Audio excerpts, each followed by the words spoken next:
दरम्यान दत्ता काणेने एकूण 3 वेळा आत्महत्येचा प्रयत्न केल्याचं समोर येते। आधी गळफास घेऊन आत्महत्येचा प्रयत्न केला, त्यावेळी दोरी तुटली, तर कीटकनाशक घेऊन देखील आत्महत्येचा प्रयत्न त्याने केलाय। तो अयशस्वी झाला। पुन्हा त्याने गळफास घेतला, तोही आत्महत्येचा प्रयत्न त्याचा फसलेला आहे। एकूण 3 वेळा त्याने आत्महत्येचा प्रयत्न केल्याची माहिती आता समोर येते।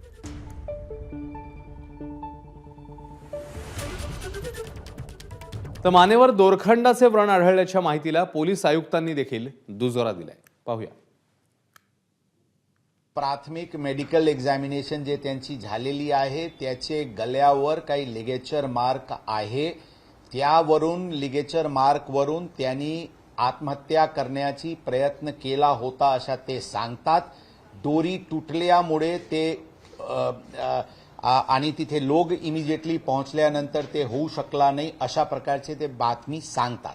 ही आता व्हेरीफाय करण्यासाठी टीम तिथे जावा लागेल, ते आम्ही बघू। परंतु हे प्राथमिक मेडिकलमध्ये त्यांना लिगेचर मार्क त्याचे गळ्यावर दिसते। एबीपी माझा, उघडा डोळे बघा नीट।